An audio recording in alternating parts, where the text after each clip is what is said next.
Тәлкекке түскен тағдыр. Қаңтардың қызыл шұнақ аязды түні. Азынай соққан қарлы дауыл оқтын-оқтын ішін тартып аш бөрідей өлейді.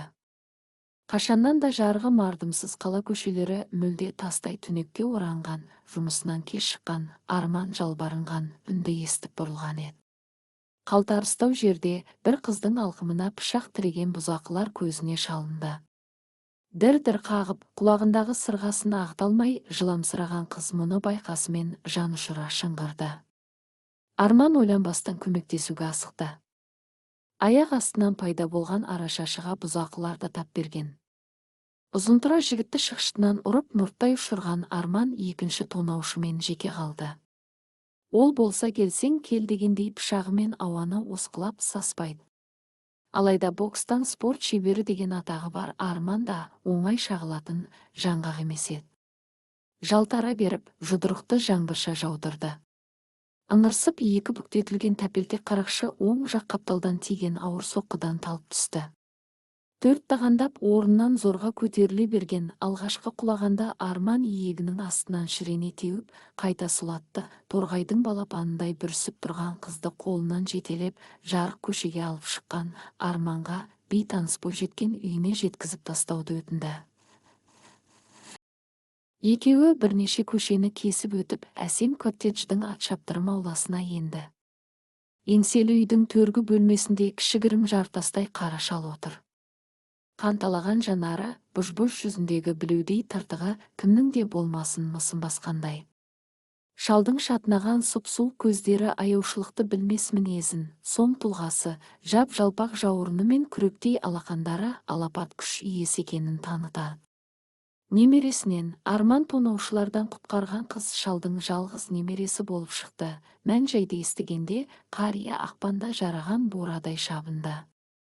Жауатын бұлттай түнеріп, күндей күркірегенде қарулы екі-үш жігітке дес бермейтін Арман жел ұрған жапырақша қалтырады.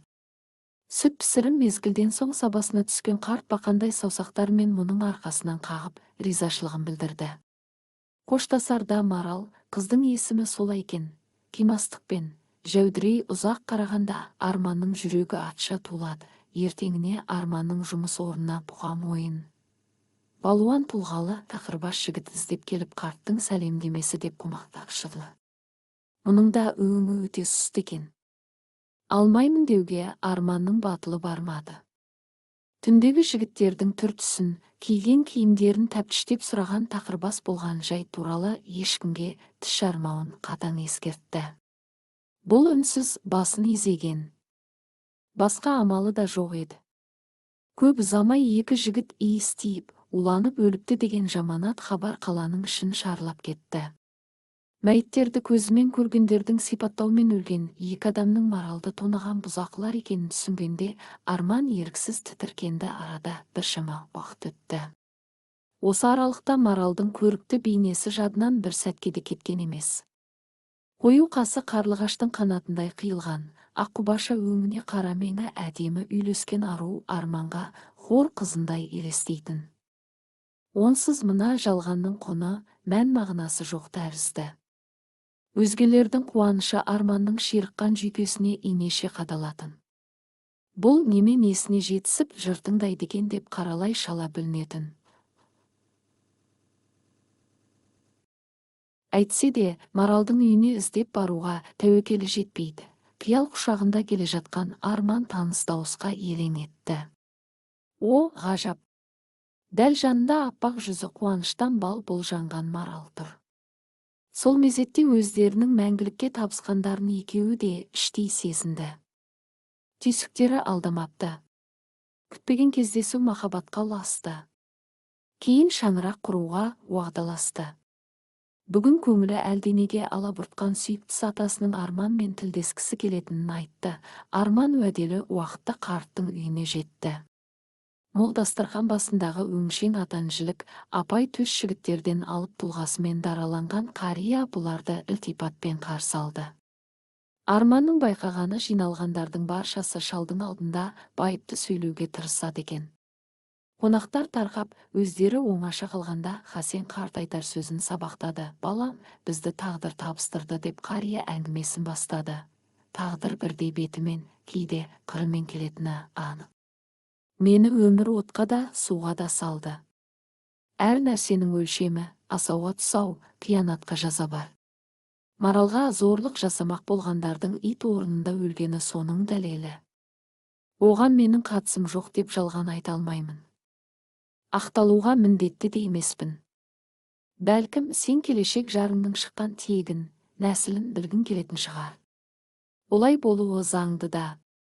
Ендеше мұқият құлағыңды сал. Зердеңе тоқып отыр, Қазалының уез орталығы болғанын естігенің бар шығар. Менің әкем әбен ояз бастығымен жақын араласты. Көзі қарақты, көкірегі ояу жан еді. Үлкен атамыз мұсылманша дәріс алған, қасиеті мол, аруақты адам болыпты. Жақсыдан шарапат. Мыңғырған мал ұстап, Ресейге үздіксіз кіре айдатқан әбеннен қайыр көргендер ел ішінде жиі кездеседі. Адамға жасаған жақсылығың да, істеген зұлымдығың да алдыңнан шығатыны рас екен. Сонау қоянның қысында қалың ел жұрттан қатты тарықты. Қиын шақта әкем талайға қолының ұшын созды. Әсіресе бізбен қоңсылас отыратын әйтеннің отбасына барынша көмек жасады. Ертеліктегі барымта кезінде соққыға жығылған әйтен жарымжан адам еді. Әйелі Назымда қой аузынан шөп алмас момынның өзі. Олардың ауыр тұрмысын білетін әкем сауынға сиыр, азық-түлік, киім-кешекке қоса мініске жарамды жылқы берді. Ақыры таусылмастай көрінген қыста өтіп күлімдеген көктем де жетті. Осындай күндердің бірінде әкем той жабдығына кірісті. Елді жиып, әйтеннің ұлы Асхатты Хасенім де кіндіктен жалғы еді. Мен балалы, жалғызым ағалы болсын деп асық жілік ұстатып, өкіл бала тандырды. Көкпар тартқызып жамбы атқызды. Әкем Асхатты менен ешбір кем көрген жоқ. Тіпті өзінің құрдасы Саматтың қызына құда түсіп, Асхатқа отау құрғызды. Жас шұбайлардың еншісі деп алдына қыруар мал салды. Беу, дүние ай. Бауырына улы жылан басқанын, ажалының қаншер, асыранды ұлынан келетінін ғазиз әкем қайдан білсін. Мамыр айы туысымен қара дөңнің алқабы жасыл кілемдей құлпырады. Самал тербеген алуан гүлдер жаныңды жадыратады. Үлкенде, кішіде мәз. Үкісі бұлғақтаған арулар, шашбауы сыңғырлаған келіншектер сырт көзге көктегі періштедей көрінеді. Жүздері сәл жерге тотыққан азаматтары қарағайдың бұтағындай ірі. Уыз қымызға тоғайған қарияларының өңі жас жігітке бергісіз. Ақ кимешекті салиқалы кейуаналар елдің құта-жарындай жазға салым Ердәулет бай әкесіне ас берді. Қисапсыз сойылған малдан ашы көлдің жағасы қан сасыды. Бәрінен бұрын қарға құзғын мелдектей тойды. Арғы шеті ырғыз, мына жағы ақ мешіттен ат артып келген қонақтар апталап айлап жатты. Сейістер аузымен құс тістеген небір тұлпарларды баптап бәйгеге қосты. Бас аяғы 200-ге жуық дүлдүлдер аламанда бағын сынады. Бәрінен оқ бойы алда келген әкемнің сүлік қарасы күллі сыр бойының мерейін асырды. Жүлдеге тігілген нар бастаған тоғызды игі жақсыларға байлаған әкемнің жомарттығы маңдалаға аңыз болып тарады. Шіркін ол бір ішпей мас, жемей тоқ уақыт еді-ау. Пәле қайда, аяқ астында. Бәрі күтпеген жерден басталды. Асхат сүлік қарамен киік қуып аяғына жем түсірді. Қыздың қалыңына бермейтін жануардың аянышты халіне күйінген әкемнің өкіл баласына тілі де, қолы да тиді. Ағайынан асқан жау жоқ деп бекерге айтылмаған. Қызғаныштың қызыл өрті өзектерін өртеп жүрген арамзаларға ілік табылды. Көкем мен біз Асхатты көгідейтінбіз, әкемнің ортасына араздықтың отын жақты. Жалынды үрлеп жараны ушықтыра түсті. Кесірі маған тиді. Кіші отауға сәлемдесе барғанмын. Табалдырықтан аттай бергенімде көкем иттің күшігі маған жолаушы болма деп жағымнан салып жібергені. Мұндайды күтпеген едім. Күреске түсіп жүлде алып жүрген палуан жігіттің соққысынан қалпақтай ұштым. Бет аузымды қан жуып кетті. Ауызбіршілікті ойлап ешкімге тіс жармадым. Бірақ мен жасырғанмен біреулер әкеме жеткізіп барыпты. Ақыр соңында көкем мен әкем қайта көріспестей араздасты. Бұл менің қабырғама қатты батты. Татулыққа сызат түсірген Сүлікқараны өңірге танымал емші Нұркен ұзақ уақыт емдеп қайтадан қатарға қосты. Кеңес үкіметі орнады. Артель құрылғанда еті тірі Асхат төрағалыққа сайланды. Іштен шыққан жау жаман. Кешегі бауырымыз басымызға қара бұлт үйірді. Әкемді бай құлақсың деп жиыннан қуып шығыпты. Көз жасы сақалын жуып, тұншыға егілген әкемді анам көпке дейін жұбата алмады. Бұл бастамасы ғана екен. Ірі байларды кәмпескелейді. Ит жеккенге айдайды мыс деген суық хабар ел ішін шарлап кетті. Бұл нәубеттен құтылмасын сезді ме, әкемнің қалаға баруы жиіледі. Өзі ешкімге жақ ашпайды. Бір күні әкем қаладан суыт келді. Жанында мылтық асынған 4-5 жігіті бар. Өңі өрт сөндіргендей түтігіп кетіпті. Алас қапас үйлерді жықтырды. Таңның атуына қарамай суыт көше жөнелдік. Жол жөнекей ашы көлдің маңына аялдадық. Мені ертіп алып қалың шидің арасына енді.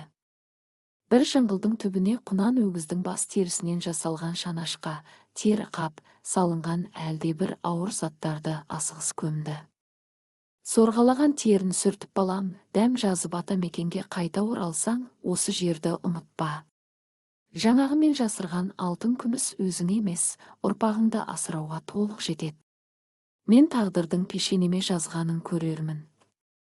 Тек сен аман бол деп ұзақ егілді, алайда Асхат бастаған қызыл әскерлер ертеңіне ізімізден қуып жетті. Әкемді табан астында атып өлтірді.